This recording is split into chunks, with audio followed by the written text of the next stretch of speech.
kakailanganin nyo is meron din sa mga bahay nyo. Sure ako dyan. So, ayan. Sobrang excited na ako sa video na to. Gusto ko na gawin na ipakita sa inyo. Kasi mahilig din talaga ako sa mga picture-picture, ganyan, mag-post-post. Ayan, na-enjoy ko naman siya gawin kahit nakakapagod. Sulit naman. So, ayan, kung gusto niyo malaman kung ano yung mga ginawa ko, just keep on watching. Sorry pala guys kung pawisan na ako and ayan, haggard na kasi kakatapos ko lang mag-shoot. Nagawa ko na lahat ng kailangan kong gawin na shoot. And ayan, papakita ko na sa inyo. Let's go!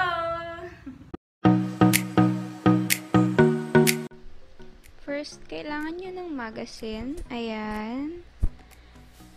And then, yung una kong ginawa is, pinaghiwa-hiwalay ko muna sila isa-isa. And tsaka ko sila pinagdikit-dikit. And yung okay na, tsaka ko siya dinikit sa pader. Ayan.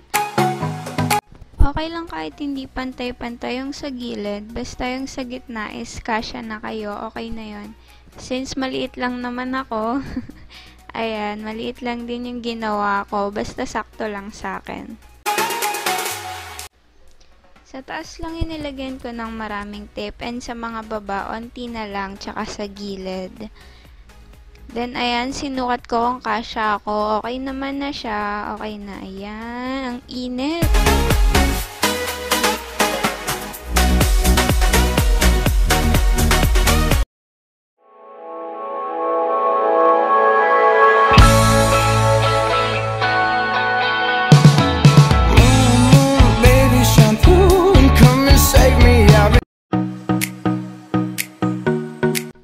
Next, test paper or kahit anong papel na meron kayo, yung may mga print.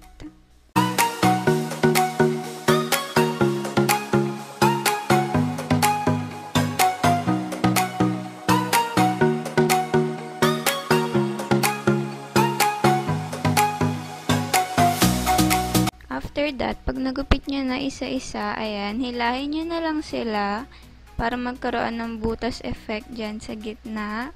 Kayo yung bahala kung anong design yung gusto nyo or kung ilang butas, ganyan.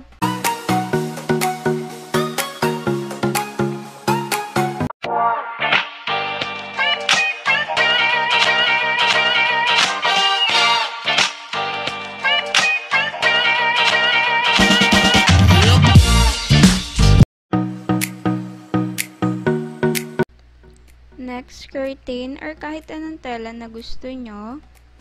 Pwede rin kumot, kayo bahala. And ayan, mas maganda kung tatapat kayo sa may bintana or sa may araw. Ayan.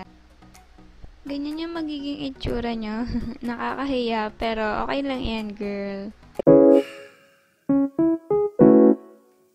Fuck.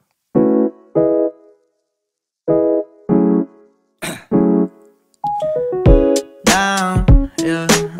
I've been feeling so. Next, cup or kahit anong may butas sa dalawang side. And ayan, flashlight. Open nyo lang siya and ilagay nyo siya kung saan nyo gusto. Then, turn off the lights. And ayan. O, diba para na kayong nasa spotlight. Nilagay ko yung tripod sa gilid lang. Ayan. Pwede rin kayo magpa-picture kung gusto nyo. Fuck.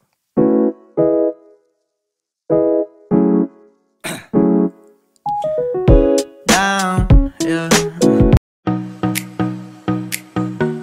Nandito ako sa taas namin, nakakahiya. Yeah! Diba?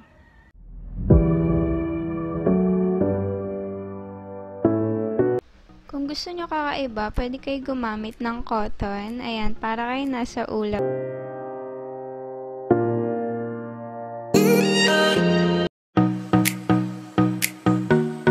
Next, halaman ng background. Ayan, mas maganda kung merong sunlight.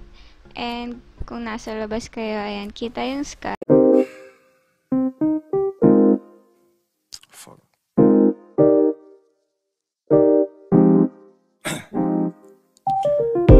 Down, yeah. Next, TV na merong YouTube or kahit laptop. Ayan, di ko na binuhay yung ilaw. Yung TV na lang talaga yung ginawa kong light. para sa picture ko.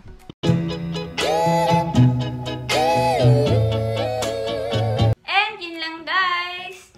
Sana meron kayong natutunan, and pag meron kayong gagayahin na kunwari may ginaya kayong pose or style na ginawa ko, pwede nyo ako i-tag or i-mention sa IG or sa FB, and i-feature ko kayo sa mga stories ko din sa FB and sa IG.